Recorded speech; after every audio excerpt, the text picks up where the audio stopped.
Bismillahirrahmanirrahim. Assalamualaikum warahmatullahi wabarakatuh. Selamat malam semuanya. Ibu Retno yang saya hormati dan teman-teman yang saya banggakan. Alhamdulillah dalam kesempatan kali ini kami dari kelompok 9 akan mempresentasikan tentang panduan praktik audit kinerja, yang dimana anggotanya berisikan Ai Karlina, Riki Agustina, saya sendiri, Apip Mahfudin, Nuraini Amalia, dan Hadi Irawan. Untuk mempersingkat waktu, langsung saja kita ke materinya, yaitu pengertian audit sektor publik.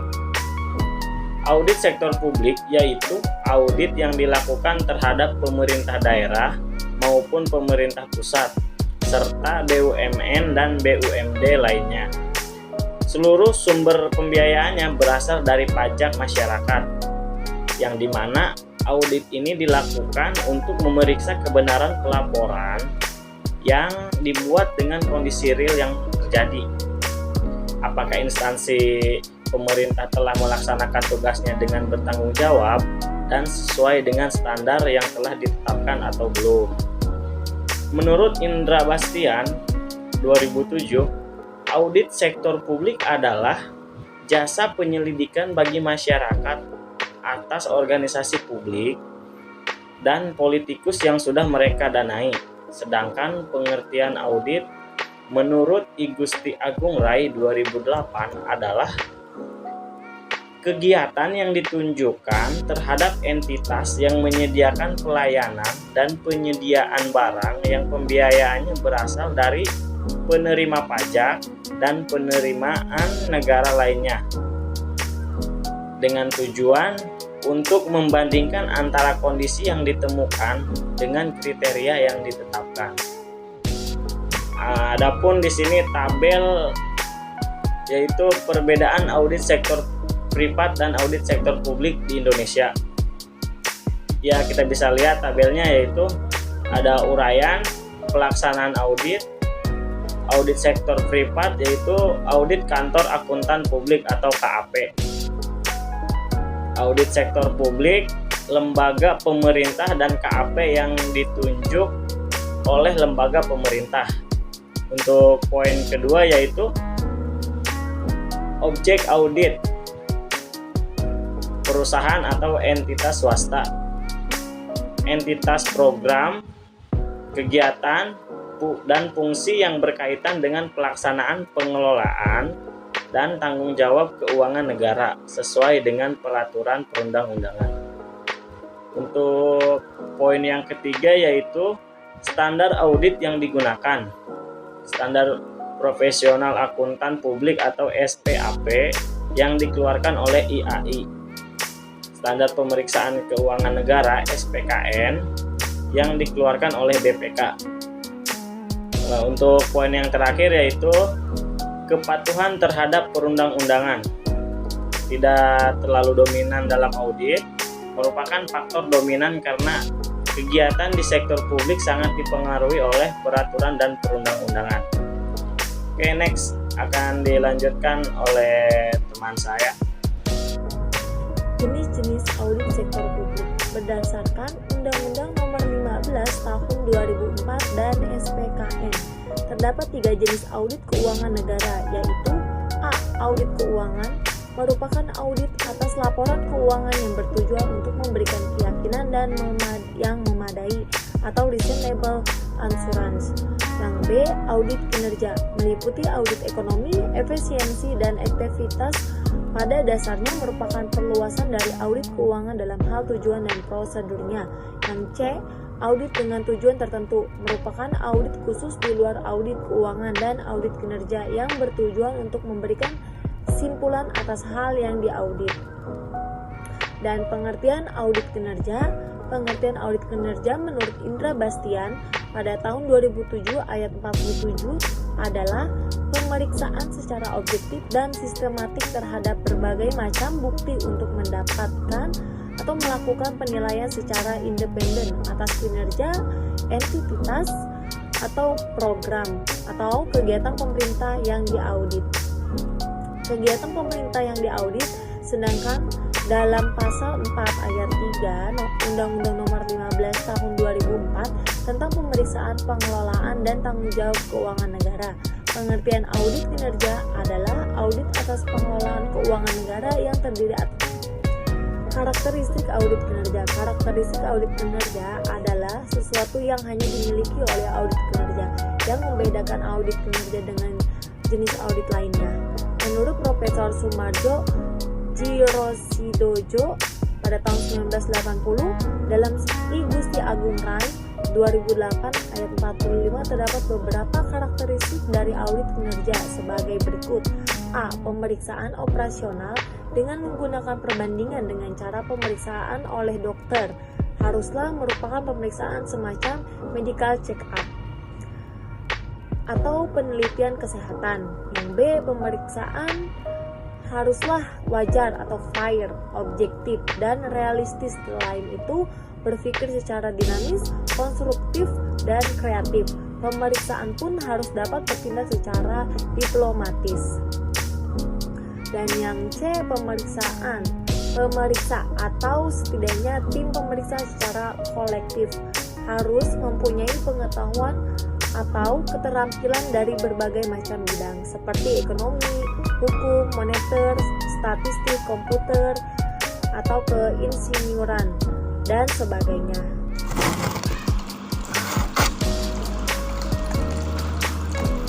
Jenis-jenis audit kinerja yaitu penekanan kegiatan audit pada ekonomi, efisiensi, dan efektivitas suatu organisasi memberikan ciri khusus yang membedakan audit kinerja dengan audit jenis lainnya. Menurut Mardiasmo, audit kinerja meliputi dua jenis, yaitu audit ekonomi dan efisiensi, yaitu mempunyai arti biaya terendah, sedangkan efisiensi mengacu pada rasio terbaik antara output dengan biaya input. Yang kedua, audit efektivitas, yaitu yang berkaitan dengan pencapaian tujuan. Audit efektivitas atau audit program yang bertujuan untuk meningkatkan pencapaian hasil atau manfaat yang diinginkan.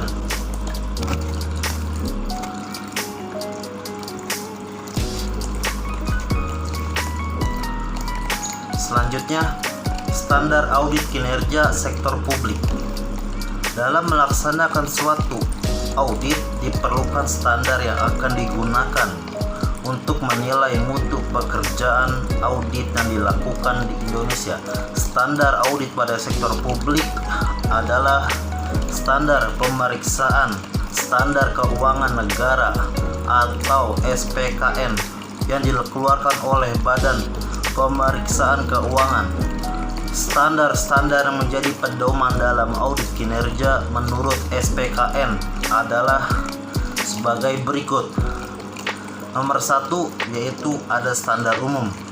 Yang kedua, standar pelaksanaan audit kinerja. Yang ketiga, standar pelaporan audit kinerja. Assalamualaikum warahmatullahi wabarakatuh. Perkenalkan, nama saya Adi Irawan. Saya dari kelompok 9. Saya akan melanjutkan presentasi dari kelompok 9, yaitu audit internal. Pengertian auditor internal. Menurut Agus, pengertian audit internal adalah pemeriksaan yang dilakukan oleh bagian perusahaan baik terhadap laporan keuangan dan catatan akuntansi perusahaan maupun ketaatan terhadap kebijakan manajemen puncak yang telah ditentukan dan ketaatan terhadap peraturan pemerintah dan ketentuan-ketentuan dari ikatan profesi yang berlaku.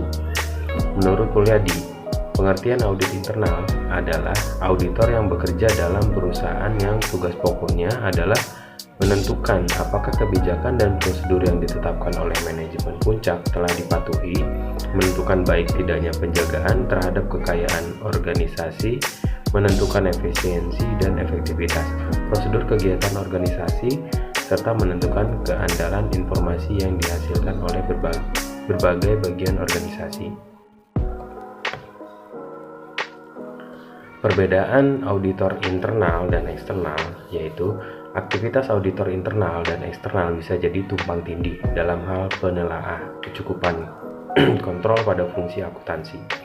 Namun perbedaan antara kedua bidang ini jauh lebih banyak daripada kesamaannya akibat adanya tujuan yang berbeda. Tanggung jawab auditor eksternal adalah memberikan opini atas laporan keuangan perusahaan yang bertujuan menentukan kewajaran penyajian posisi keuangan perusahaan dan hasil untuk periode tersebut. Mereka juga meyakinkan bahwa laporan keuangan yang disusun sesuai dengan prinsip-prinsip akuntansi yang berterima umum GAAP atau Generally Accepted Accounting Principle dan diterapkan secara konsisten dengan tahun sebelumnya, bahwa aktiva telah diamankan dengan semestinya. Yaitu standar audit. Standar audit merupakan prinsip-prinsip dasar dan persyaratan yang diperlukan bagi auditor untuk menjamin mutu hasil audit dan konsistensi pelaksanaan tugas audit. Dari hasil keputusan ditemukan ada beberapa standar audit, yaitu standar audit aparat pengawasan fungsional pemerintah atau APFF. Standar audit APFF ini menjadi acuan dalam menetapkan batas-batas tanggung jawab pelaksanaan tugas audit yang dilakukan oleh APFF, serta auditornya sesuai jenjang dan ruang lingkup tugas auditnya. Standar audit pengawasan fungsional pemerintah atau disingkat APFF bertujuan untuk standar audit menjamin mutu, koordinasi, perencanaan, pelaksanaan, dan pelaporan audit. Standar tersebut juga bertujuan mendorong efektivitas tindak lanjut temuan hasil audit serta konsistensi penyajian laporan hasil audit yang bermanfaat bagi pemakainya. Standar audit aparat pengawasan internal pemerintah atau APIP. Permentan nomor 5 tahun 2008 mendefinisikan pengertian standar audit adalah kriteria atau ukuran mutu minimal untuk melakukan kegiatan audit yang wajib dipedomani oleh aparat pengawasan internal pemerintah atau APIP. Standar audit APIP bagi para auditor dan APIP berfungsi dalam pelaksanaan tugas pokok dan fungsi. Standar ini terdiri dari standar umum, standar pelaksanaan audit kinerja, standar pelaporan audit kinerja, standar tindak lanjut audit kinerja, standar pelaksanaan audit investigasi, standar pelaporan audit investigasi, dan standar tindak lanjut audit investigasi. Demikian presentasi dari kelompok kami, kurang lebihnya mohon maaf. Billahi taufiq wal hidayah. Wassalamualaikum warahmatullahi wabarakatuh.